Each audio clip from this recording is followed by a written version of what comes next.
At this point in the absolute universe, I don't think anybody would blame Batman for just packing up his bags and leaving without telling anybody, because look at Bane in this issue. Oh my gosh, bro. Issue number 14 is probably the best issue we've gotten in this series as of late.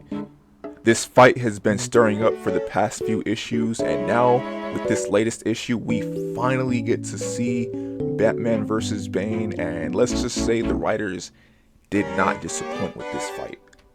I mean, just look how the fight starts. It's literally Bane walking into like an empty stadium, or so he thinks, and when he walks in, he's like, alright, where's Batman? Where's your champion? And then Batman comes out of the shadows, he's like, I'm right here, motherfucker. And then he tells Harley's gang to just light Bane up, and they all just come out of the shadows, and they just immediately start shooting Bane.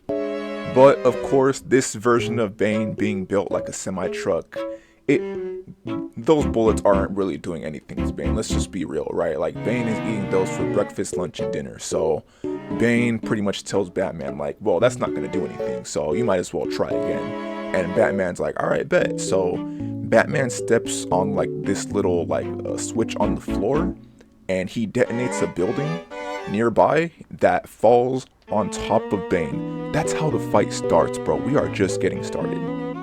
And if you thought a giant skyscraper falling on top of Bane would do anything to him, you are sorely mistaken. This is absolute Bane we're talking about. So Bane just gets up as if nothing happened, and he rises from the rubble, and Batman, noticing this, he tells Alfred that it's his turn.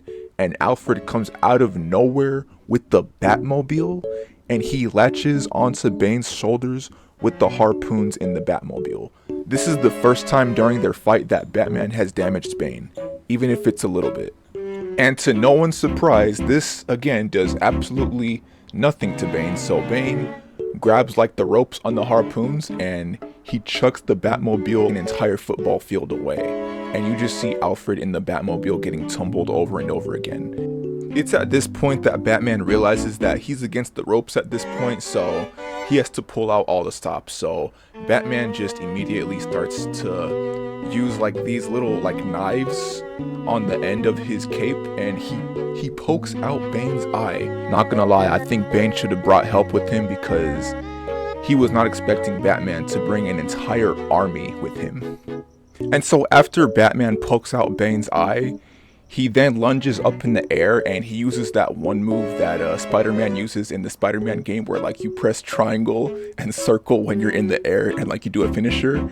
Yeah, he did that to Bane, and he just immediately started to just cut Bane's back at this point. Not gonna lie, it's not looking too good for Bane at this point, and keep in mind, this whole thing is being televised. Like, Bane is getting his ass beat on live TV right now.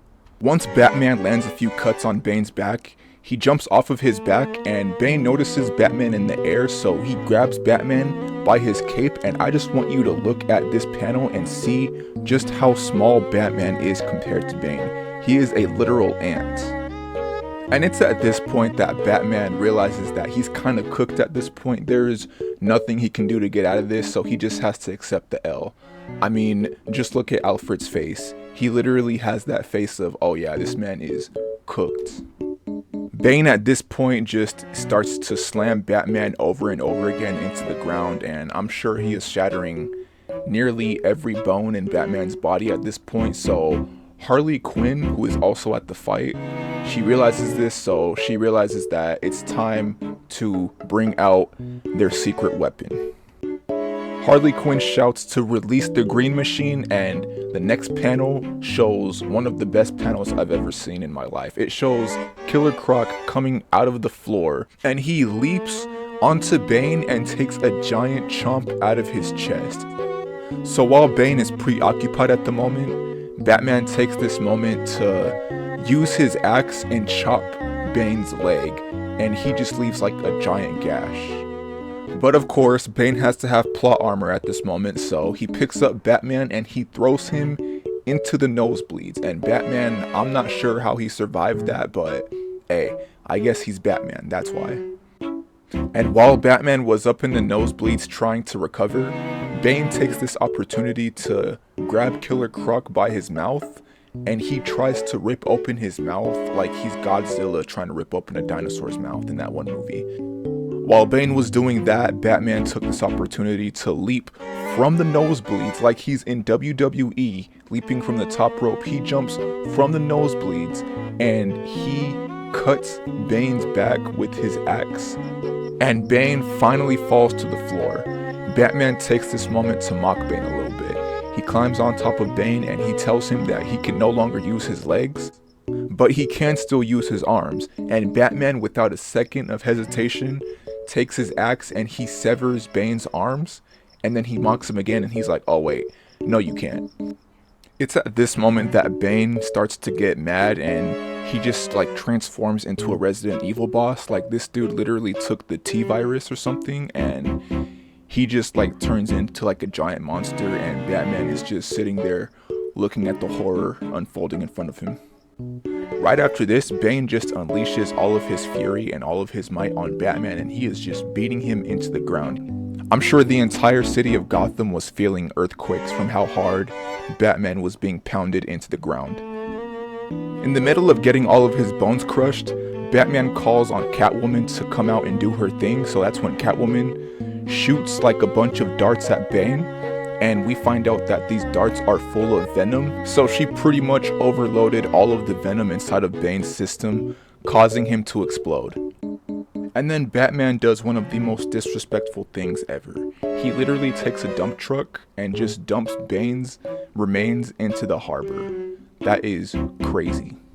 And if you thought Bane's torment was over, I have news for you. Because shortly after this, we see that Bane actually somehow lived through this encounter, and he is literally just a brain and like a couple of eyeballs inside of a jar. He is living the saddest life a man can live. And just to add on to that torment, Joker literally tells Bane like, hey Bane, so I know you wanted to go back to your family and all, but I know you don't actually love your family. I know you like working for me a lot more. So Joker literally sends a nuke over to Bane's home country and wipes out everybody he loves and cares about.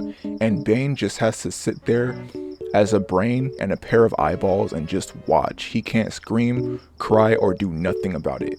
We haven't even seen Absolute Joker in action yet, but if this is what he really looks like, Batman needs to call an exorcist right now and just have him cleanse all of Gotham, because at this point, the Absolute Universe needs to go.